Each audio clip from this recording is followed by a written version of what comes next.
একটা সময় যে জিনিসটার জন্য আমার অনেক কথা শুনতে হতো সেই জিনিসটা এখন আমার এতটা প্রিয় হয়ে গেছে, বাসায় সবসময় এনে রেখেই দেই এক্সট্রা করে। আর যদি কখনো ভুলেও যাই তাহলে আমার কাছে মনে হয় ওই দিনকার রান্না বাড়াটাই হচ্ছে আমার কাছে অসম্পূর্ণ থেকে যায়। তো সেটা কি জিনিস জানতে হলে ফুল ভিডিওটা দেখতে হবে। সো হ্যালো এভরিওয়ান, আসসালামু আলাইকুম। সকালের আর দুপুরের মিলিয়েই হচ্ছে এখানে খিচুড়ি রান্নাটা করে নিচ্ছিলাম।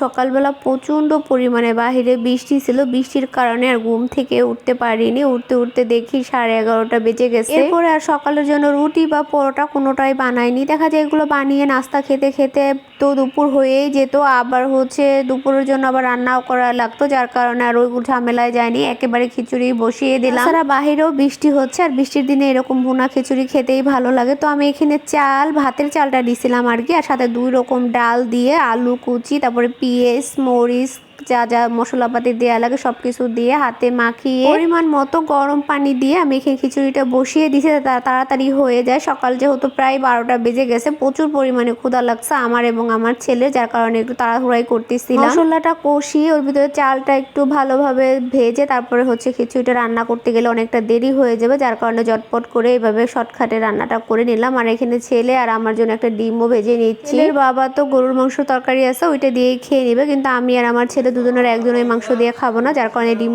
ভেজে নিলাম। ডিমটা ভাজা হয়ে গেছে, দিকে আমার খিচুড়িটাও রান্না করা শেষ। আমি আগে আমার ছেলের জন্য নিয়ে নিচ্ছি, ওরে খাইয়ে তারপর হচ্ছে আমি খাবো। খিচুড়িটা যে এতটা মজা হবে আর এতটা ঝরঝরা হবে বুঝতে পারিনি, খুব তাড়াহুড়ার মধ্যেই রান্নাটা করছিলাম। তারপরও মাশাআল্লাহ অনেকটা ভালো হয়েছে। তো ছেলের জন্য নিয়ে নিলাম, আর সাথে একটু ডিম নিয়ে নিয়েছি। প্রচুর পরিমাণে গরম, খাতেও পারতেছিলাম না, এত পরিমাণে গরম। যেহেতু চুলার থেকে নামিয়েই হচ্ছে ছেলের জন্য নিয়ে আসছি, ওর প্রচুর পরিমাণে ক্ষুধা লাগছে। বারবার আমাকে বলতেছিল যতক্ষণ পর্যন্ত না হচ্ছিল মা আমাকে খেতে দাও, আমার খুব ক্ষুধা লাগছে। এর মতো বেজে গেছে, সকালে যেহেতু নাস্তা করা হয়নি তো ছেলেকে খাইয়ে আমিও খাবারটা খেয়ে নিছিলাম। এরপর আপনাদের ভাইয়া ঘুম থেকে উঠে গেছে, ওর জন্য একটা আপেল কেটে দিলাম ওকে খাওয়ার জন্য। থেকে বেশিক্ষণ হয়নি উঠছে, বলতেছে আমি এখন আর খিচুড়ি খাবো না, আমার জন্য একটা আপেল কেটে দাও, ওইটা খাই আমি দোকানে যাওয়ার আগে, তারপরে খিচুড়িটা খেয়ে যাব। এরপরে হচ্ছে আমার আর তেমন সারাদিনে কোনো ভিডিও নেওয়া হয়নি। এটা হচ্ছে সন্ধ্যার সময়, প্রচুর পরিমাণে ক্ষুধা লাগছিল, বাহির থেকে কিছু আনাতেও ইচ্ছা করতেছিল না, আর হচ্ছে বাসায় কিছু বানাতেও ভালো লাগতেছিল না, যার কারণে লাস্তা সিমাই ছিল বাসায়, ওইটাই ভিজে খেয়ে নিলাম। তারপরে কিছুক্ষণ পরে তো ইশারা রাজান দিয়ে দেওয়ার পরে নামাজ শেষ করে চলে আসছি রান্না বাড়া করার জন্য। 2 দিন আগে যে রুই মাছটা আনছিলাম ওইটাই আজকে বের করে নিছি রান্না করার জন্য। তো মাছগুলো প্রথমে আমি ভেজে নিয়ে ওই তেলের ভিতরেই পেঁয়াজটা একটু হালকা করে ভেজে এখন এর ভিতরে আমি বাটা মশলা দিয়ে দিলাম। মশলাগুলো দেওয়ার পর এখানে আমি গুঁড়ো মশলাগুলো দিয়ে নিচ্ছি, হলুদের গুঁড়ো মরিচের গুঁড়ো আর স্বাদ মতো লবণ। আর বাটা মশলার ভিতরে আমি এখানে জিরা বাটা, তারপরে পেঁয়াজ রসুন আর হচ্ছে টমেটো একসাথে ব্লেন্ডার করে নিছি। আর আমি প্রতিদিনের তরকারি যে মশলাটা হয় ওটা প্রতিদিনই ব্লেন্ডার করে রান্না করি, তাহলে খেতেও ভালো লাগে আর দেখতেও অনেকটা সুন্দর হয়। আর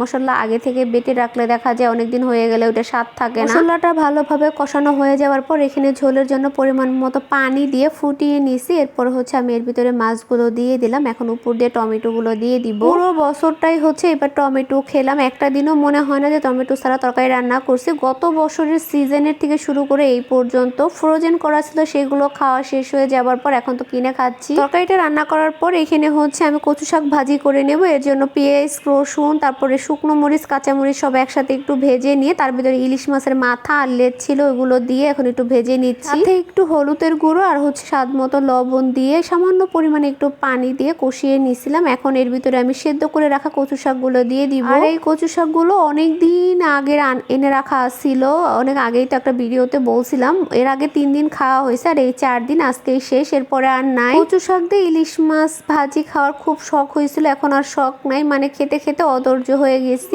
অন্তত আর খাওয়ার ইচ্ছা নাই। তো ওদিকে আমার মাছ বোনাটাও হয়ে গেছে, উপর দিয়ে এখন আমি ধনিয়া পাতা দিয়ে নিব। একটা সময় ধনিয়া পাতা তরকারিতে না দেওয়ার কারণে বকা শুনতাম, অনেক সময় ইচ্ছা করেও দিতাম না, আমার মনেও থাকতো না, আমার ভালো লাগতো না। আর এখন একটা দিন বাসায় ধনিয়া পাতা না থাকলে মনে হয় ওই দিনকে রান্নাটাই আমার কাছে অসম্পূর্ণ রয়ে গেছে। আমি প্রতিদিন ধনিয়া পাতা এক্সট্রা করে এনে রেখে দিই, আর রান্না শেষে ধনিয়া পাতাটা উপর দিয়ে দিয়ে আমার কাছে খুব ভালো লাগে এখন। তো যাই হোক, এখানে আমার তরকারিটা একদম পুরোপুরি রান্না করা শেষ। মাশাআল্লাহ তরকারিটা দেখতেও ভালো লাগছিল, খেতেও অনেকটা ভালো হয়েছিল, যেহেতু মাছটা একটু বড় সাইজের ছিল। আর এইদিকে হচ্ছে আমার কচু শাক ভাজিটাও হয়ে গেছে একদম, এখন আর একটু ভাজা করে নামিয়ে নেব। কোনো ভাজির ভিতরে এরকম করে শুকনো মরিচ দিলে আমার কাছে দেখতে অনেকটা ভালো লাগে, যদিও আমি মরিচটা খাই না, খাবারের সময় প্লেটে পড়লেও ফেলে দেই। কচু শাক ভাজিটাও হয়ে গেছে, এখন অন্য একটা পাত্রে আমি এখানে বেড়ে নিছি। তো এই ছিল আজকের মতো আমার রাতের রান্না বাড়ার ভিডিও। তো কেমন লাগলো সবার কাছে কমেন্টে জানাবেন। ভালো থাকবেন। আজকের মতো ভিডিওটা এই পর্যন্ত।